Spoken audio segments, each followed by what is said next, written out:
Nosotros los seres humanos fuimos hechos por esencia para adorar. Todos nosotros, queramos o no queramos, somos adoradores.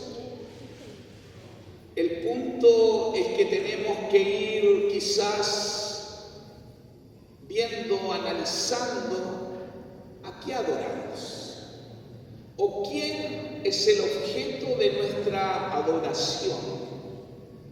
Todos nosotros fuimos creados para eso. El ser humano desde los inicios, culturalmente, desde la historia, cuando uno ve aún los pueblos más primitivos, todos tenían algo o alguien a que adorar. Y por eso uno adora lo que conoce, uno adora y sirve a quien conoce. Y por eso es tan importante, hermanos y hermanas, que nuestra vida tenga una relación cada vez más estrecha con Dios. Porque yo hace muchos años aprendí del pastor Mauricio que el lugar donde menos se adora es el día domingo cuando nos reunimos. Porque aquí todos venimos un poco a cantar, es cierto, pero ¿dónde debemos adorar y dónde se nota nuestra adoración? Es en nuestra vida diaria, es el día lunes, es el día martes, es el día miércoles, jueves y viernes, es donde nadie nos ve. Por eso cuando uno habla, y es muy fácil darse cuenta a qué adoramos, porque en lo que nosotros invirtamos o gastemos nuestros recursos, ese es el objeto que más amamos y adoramos. Y cuando hablo de recursos no me refiero solo a la platita, sino también a los recursos de tiempo, de pensamiento y muchas de esas cosas. Algunos de nosotros, sin querer, quizás o con querer, puede ser que adoremos el temor, porque pensamos siempre en el temor. Es como que el temor nos domina. Algunos de nosotros quizás adoramos a la enfermedad, porque siempre está la enfermedad, la enfermedad, la enfermedad. Quizás algunos de nosotros adoramos y pensamos en el mañana, en qué es el mañana, otros en el dinero, otros la familia, otros los hijos. Por eso, cuando uno habla de idolatría, hermanos y hermanas, muchas veces no tiene que ver solo con estatuillas que uno adora. La adoración tiene que ver muchas veces también en qué gastamos nuestros pensamientos, nuestros talentos, nuestros recursos.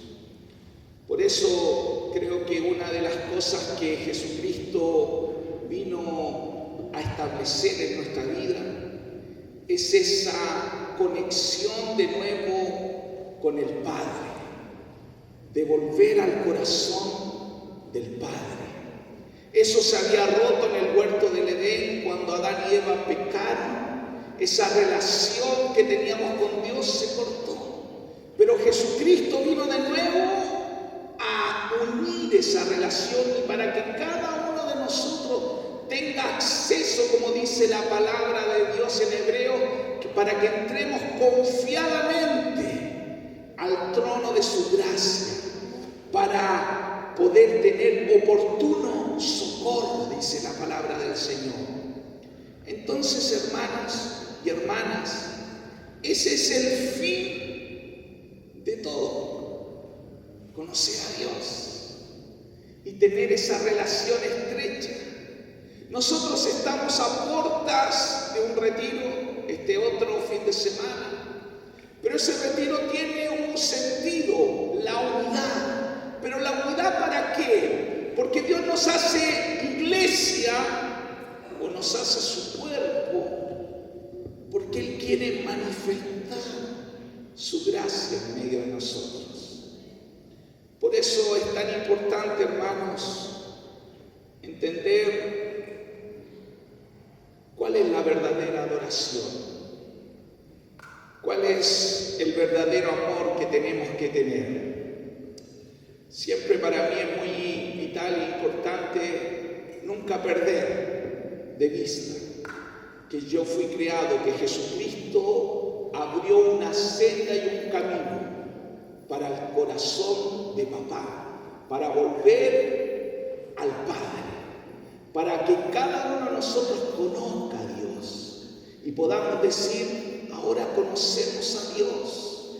Y si conocemos a Dios, vamos a poder ser verdaderos adoradores. Si conocemos a Dios, vamos a poder ser verdaderos discípulos. Si conocemos a Dios, vamos a poder ser la verdadera iglesia que Dios quiere, ese verdadero cuerpo. Pero si nosotros solo tenemos ideas de Dios, si nosotros pensamos que solo venir a una reunión como esta es lo que nos hace, entre comillas, conocer a Dios, no es suficiente. Por eso, en esta tarde quiero hablarles sobre la adoración y el amor verdadero. Me gusta la cruz, aunque es un símbolo de sufrimiento. Los romanos lo usaban como un símbolo de tortura. Pero es un buen ejemplo para entender que esta es la verdadera vida y lo que Dios espera de nosotros, esta verdadera adoración o este verdadero amor. Tiene podríamos decir, ¿cómo se dice? Se me olvidó el nombre. Un vértice, no sé. Es algo, un palo vertical, ¿cierto? Un palo que nos lleva a Dios. Mira, hágale así con su mano. Eso, hágale así. Nos lleva a Dios. Nos lleva ¿por qué nosotros levantamos los brazos? Es como eso, nos lleva a Dios. Pero también tiene un palo, un vértice horizontal. Por eso la cruz simboliza lo que Jesucristo mismo dijo que era lo más importante. Y vamos a comenzar leyendo Marcos, capítulo 12, del verso 29 al 31. Ahora voy a cambiar de perfil. Antes siempre mi perfil era hacia allá, ahora mi perfil es hacia acá. ¿Alcanzan a leer? ¿Se ve? Se ve un poco la luz, ¿cierto? Molesta un poquito. Pero yo la voy a leer. Marcos, para los que están anotando ahí, Marcos 12, del 29 al 31, dice: de todos los mandamientos, ¿cuál es el más importante? Jesús contestó: el mandamiento más importante es: escucha, oh Israel, el Señor nuestro Dios es el único Señor. Ama al Señor tu Dios con todo tu corazón, con toda tu alma, con toda tu mente y con todas tus fuerzas. El segundo es igualmente importante: ama a tu prójimo como a ti mismo. Ningún otro mandamiento es más importante que estos. Y aquí Jesús nos da el parámetro, hermanos, que es lo verdaderamente importante. Y habla como de un solo mandamiento, o sea, tiene la misma importancia. Amaremos a Dios. Oh Dios, queremos amarte, queremos conocerte con toda nuestra mente, con todo nuestro corazón, con todas nuestras fuerzas. Pero también amaremos al prójimo al mismo tiempo, como a nosotros mismos. De hecho, cuando el fariseo que le preguntó esto, él dice ahí en Marcos, después usted lo puede leer, dice que Jesús le dijo: está cerca de conocer el reino de Dios. Porque el reino de Dios y el gobierno de Dios significa esto.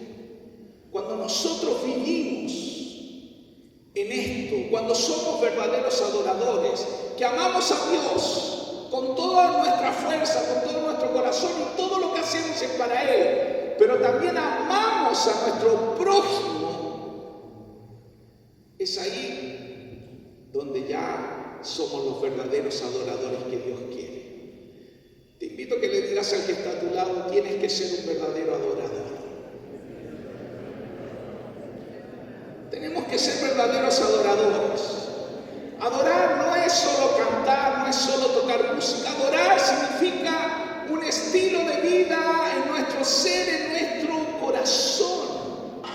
Lo que Dios quiere, lo que Dios anhela, lo que Dios desea. Por eso Jesús dijo, esto es lo más importante. Pero además, Jesús agrega otra cosa. Me gusta esto. Leamos Juan 13, del 34 al 35, que dice, así que ahora les doy un nuevo mandamiento. Ámense unos a otros, tal como yo les he amado, ustedes deben amarse unos a otros. El amor que tengan unos por otros será la prueba ante el mundo de que son mis discípulos. ¿Sabe, hermanos? Jesucristo dijo, toda la ley, todo el mandamiento es este. Amamos a Dios y amamos al prójimo. Pero al prójimo no es solo hablar, porque de hecho los fariseos siempre preguntaban, ¿cuál es mi prójimo? Mi prójimo comienza en mi casa. Mi prójimo comienza con quien vivo, en mi familia, en mi hogar. Mi prójimo son los hermanos. Mi prójimo también son las personas que me voy relacionando en la calle. Dios dice que tengo que amarlos. ¿Pero cómo? Como Cristo. Como Cristo me amó o me ama.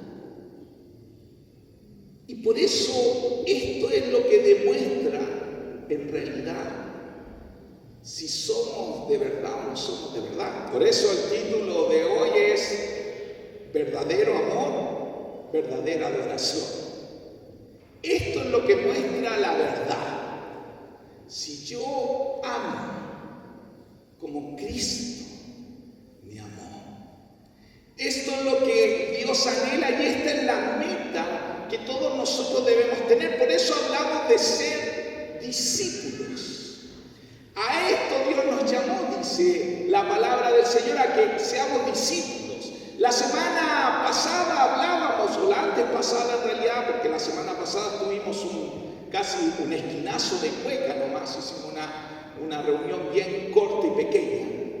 Pero hablábamos que las últimas palabras de Jesús, ¿cuáles fueron?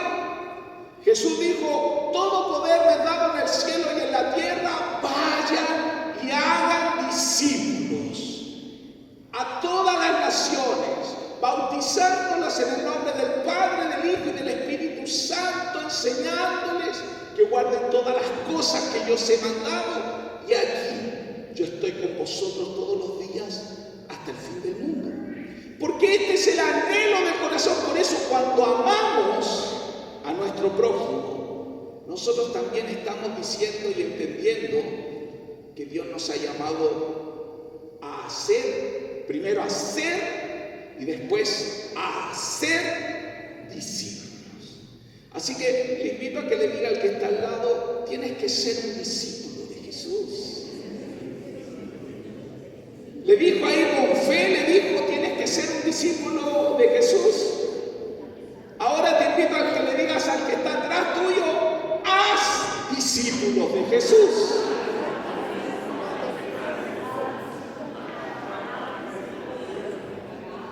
Porque hermanos y hermanas, este es el anhelo del Señor. Por eso Él nos dijo, toda la ley en esto se resume. Amamos a Dios y amamos al prójimo. ¿Y para qué amamos al prójimo? Para que sean discípulos.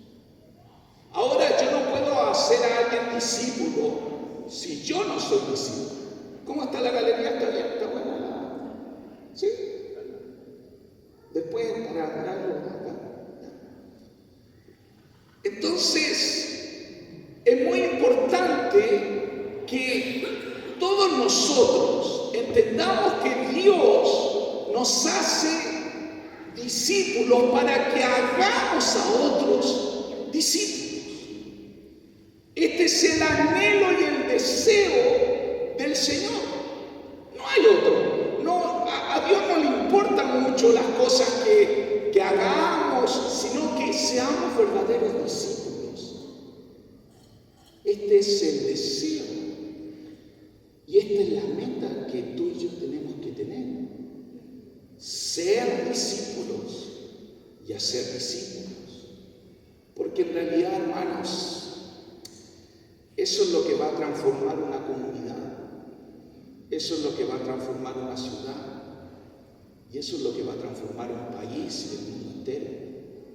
Cuando tú y yo seamos discípulos. Cuando tú y yo realmente seamos y hagamos a otros discípulos.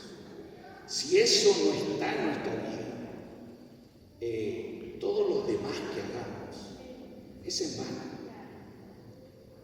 Dios, en su corazón, este es su deseo. Por eso sus últimas palabras fueron: vayan y hagan discípulos. Y por eso Jesús pidió y nos alienta y nos dice que tenemos que hacer esto. Ahora la pregunta es: ¿usted cree que una nación puede cambiar? ¿Usted cree que Graneros puede cambiar? ¿Usted cree que su familia puede cambiar? ¿Que su esposo, su hijo, el presidente, el mundo puede cambiar? Yo también lo creo. Porque si no, Jesús no nos hubiese pedido que discipuláramos, ni nos hubiese pedido que rogáramos para que el reino suyo viniese. No nos hubiese dicho que buscáramos primeramente el reino de Dios y su justicia, si eso no fuera posible.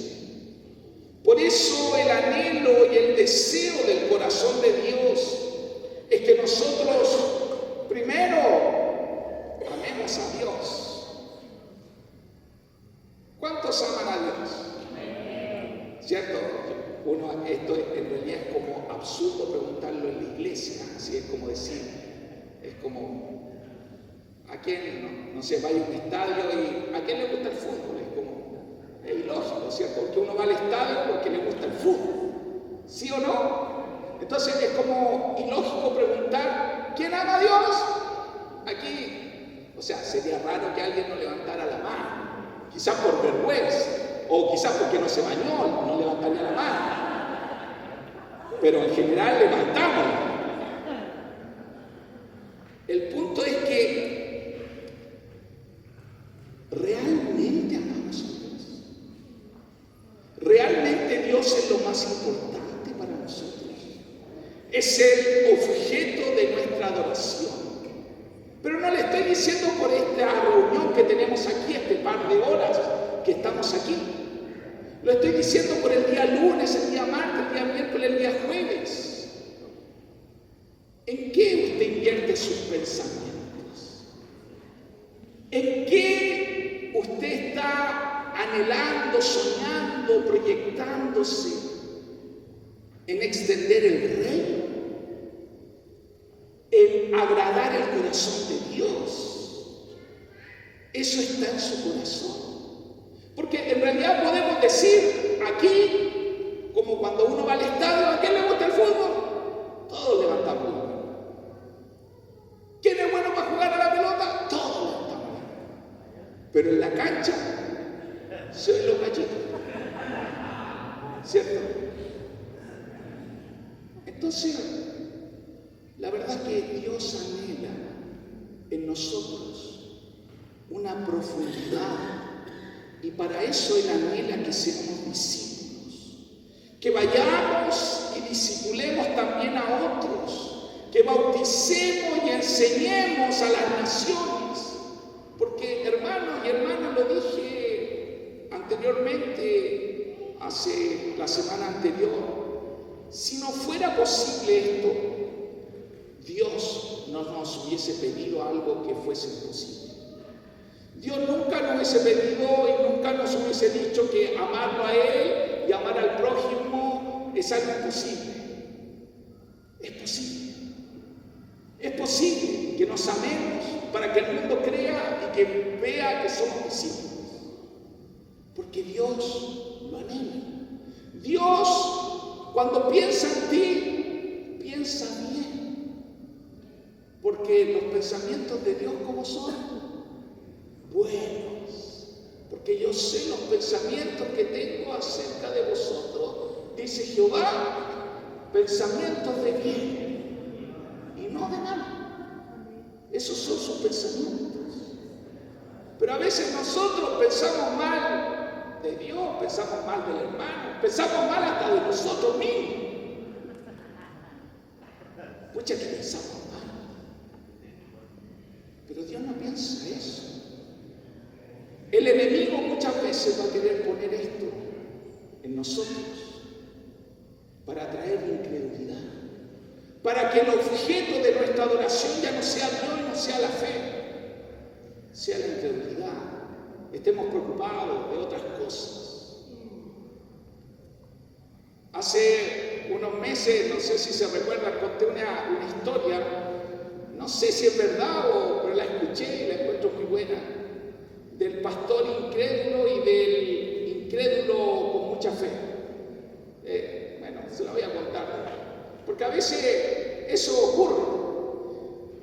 Resulta que había un cabaret que vendía droga y todo al lado de una congregación. Y el pastor y la congregación empezó a orar: Señor, que se cierre ese lugar. Señor, que se queme ese lugar. Señor, que caiga un rayo a ese lugar. ¿Y saben lo que ocurrió? Hubo un incendio y se quemó todo ese lugar. Y el dueño de ese local supo que era incrédulo, que era ateo. Supo que la iglesia estaba orando para que se quemara ese lugar. Entonces el dueño fue y demandó al pastor. Y fueron al juicio. Y ahí presentaron el caso. Y el incrédulo, que era dueño de ese local, le dijo: bueno, juez, yo vengo porque el pastor y su iglesia empezaron a orar y por eso se me quemó el local. Y el pastor diciendo: no, juez, mire, nosotros sí oramos, pero no tengo nada que ver con el fuego. Y bueno, ahí estuvo la discusión. Hasta que el juez dijo: bueno, estoy muy sorprendido, porque primera vez que veo a un incrédulo con tanta fe que crea en la oración de los cristianos y a un pastor tan incrédulo que no crea lo que había orado.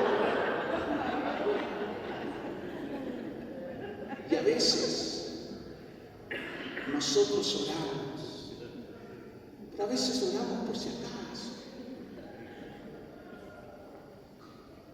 y no creemos. O no pensamos que realmente Dios va a responder. Por eso es tan importante entender, hermanos, que ser un verdadero adorador significa ser un verdadero discípulo que conoce a Dios, que ama a Dios y ama a su prójimo. Porque esto es lo que Dios vino a hacer. Él vino, es verdad que vino a salvarnos y a perdonarnos, pero vino para que tú y yo seamos discípulos y hagamos discípulos. ¿Y qué es eso? ¿Qué es discipular? ¿Qué es hacer discípulos? Básicamente es el proceso en que guiamos a las personas a una transformación. Que nuestra vida ya no sea la misma, que nuestra mente cambie, como dice Romanos 12:2, ¿cierto? Que no nos conformemos a la manera de vivir de este siglo, sino que nuestra mente sea renovada para que comprobamos la voluntad de Dios, que es buena, agradable y perfecta. Dios quiere darnos una nueva mente, cambiarnos nuestra mentalidad. Pero ¿sabe cómo se logra eso?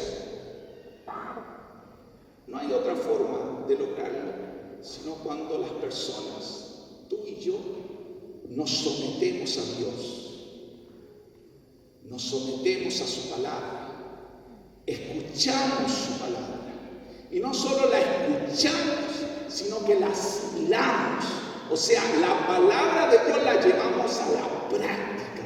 No nos ponemos no solo somos oidores de la palabra, sino hacedores de ella. Por eso siempre nosotros definimos que el discípulo es aquel que cree, que tiene fe, que cree todo lo que Jesús ha dicho, pero que también hace todo lo que Cristo ha mandado. Hace. O sea, pone en práctica.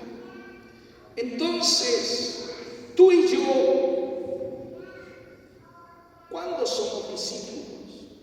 ¿O cuándo nos transformamos en discípulos de Jesús? Es cuando nuestras vidas empiezan a ser transformadas y cuando nosotros empezamos a aplicar, a practicar la verdad de Dios en todas las áreas de nuestra vida, en lo social, donde vivimos, donde trabajamos, y empezamos a afectar a Él y también a influenciar nuestro entorno como sal, como luz, como el COVID, como un virus. La gente a veces dice, ¿usted le ha tosido a alguien en la cara alguna vez? Es desagradable, ¿cierto? A ver, tósale que tal. No lo haga, eso es una falta de respeto, ¿cierto? Pero uno, no sé si, sobre todo cuando estábamos antes en plena pandemia y uno escuchaba a alguien toser al lado de uno, mentalmente, ¿qué decía uno? Me voy a enfermar. Y bueno, todavía lo decimos, lo pensamos, ¿cierto? En el invierno me voy a resfriar. Cuando uno escucha a alguien toser al lado. Así mismo debiéramos ser cristianos, como un virus. Que donde estemos, la gente diga, me voy a infectar del cristianismo. Me voy a hacer cristiano. El punto es que a veces repelemos a las personas no porque decimos la verdad, las repelemos porque nuestras actitudes a veces no van de acuerdo con nuestras palabras. Algunos repelen a las personas por sus valores, pero nosotros queremos no repeler a las personas por eso. Queremos que las personas puedan conocer el amor de Dios, el amor verdadero, el amor que nos ha transformado. Por eso hablamos de ser discípulos. Por eso el mensaje del reino es un estilo de vida, es un cambio de vida. ¿Cierto? Cuando nosotros hablamos y decimos, el que quiere vivir, ¿qué dice Jesús en su enseñanza? Tiene que morir. Dice, el que quiera hallar su vida, la perderá. Pero el que pierda su vida por causa de mí, la hallará. Esos son los principios de un discípulo. El que quiere tener, ¿qué dice Jesús? Tiene que dar. A ver, ¿cómo es eso? Si yo quiero tener, tengo que dar. Esos son los principios del reino.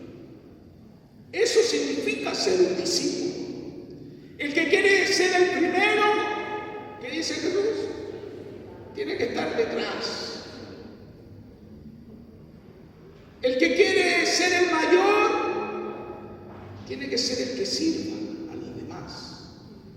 El que, Jesús dijo, si alguien te pide caminar una milla, anda y recorre 2. Si alguien te hace algo y te llene una mejilla, pon la otra. ¿Por qué Jesús enseñaba eso? Porque eso es lo práctico de ser discípulos. Eso no tiene que ver solo con creencias, no tiene que ver solo con una liturgia, no tiene que ver solo con un rato que tenemos una religión y un momento religioso. Tiene que ver con nuestra vida, con nuestro estilo de vida. Por eso nosotros somos la iglesia del lunes, del martes, del miércoles, del jueves, del viernes y del sábado. Y también del domingo. Somos iglesia donde vamos. Somos canutos donde estemos. Pero no canuteamos solo con palabras y con aleluyas y con glorias a Dios, sino con nuestra vida. Porque eso muestra que somos verdaderos discípulos. Por eso el amor, hermanos, el amor es práctico. La adoración es algo práctico. La adoración no es venir a tocar instrumentos y cantar acá adelante o allá abajo, levantar los brazos. La adoración es nuestra vida. Es a quien adoramos. Es el objeto de nuestro culto. Por eso, hermanos, cuando Cristo viene a la vida de una persona, viene primero Dios a regenerar su corazón, a cambiar su corazón. ¿A cuántos Dios le ha cambiado su corazón? Le ha puesto un corazón nuevo. Y eso es por fe, por gracia. Señor, cambia mi corazón. Y Dios lo hace. Aleluya. Porque no tenemos que hacer nada, solo decirle, Señor, ya no quiero tener un corazón de piedra, un corazón duro, quiero un nuevo corazón. Quiero tener un corazón que te ame. Ya no quiero ser ese carnal, no que cambia mi corazón. ¿Y sabe lo que Dios hace? A los que tenemos fe, creemos esto. Dios nos cambia, nos regenera el corazón. Pero no hace solo eso Dios. Porque una vez que nuestro corazón cambia, nosotros entendemos que también nuestra mente tiene que ser renovada. ¿Y cómo se renueva nuestra mente? Hermano, ¿cómo se renueva nuestra mente? Con su palabra. Yo empiezo no solo a leer su palabra, empiezo a meditar su palabra, a memorizar la palabra, empiezo a aplicar la palabra de Dios y mi mente va siendo renovada, como una esponjita que va tomando agua, va cambiando mi manera de pensar, y cuando mi mente va siendo renovada, también empiezo ahora, mi carácter empieza a ser cambiado, me empiezo a parecer a Cristo. Y por eso decimos que somos discípulos, somos cristitos pequeños, aprendices, alumnos de Jesús. Eso le decían a los primeros discípulos, a los primeros cristianos, alumnos de Jesús. Pero alumnos que no solo aprendían la teoría, sino que aprendían a vivir y aprenden a vivir como el Maestro vivió. Y eso se logra porque nuestra mente va siendo renovada y nuestro carácter va siendo cambiado y nos vamos pareciendo a Jesús. Y cuando nos vamos pareciendo a Jesús, ¿sabe lo que va ocurriendo? Nuestro entorno empieza a cambiar, nuestras familias empiezan a ser transformadas.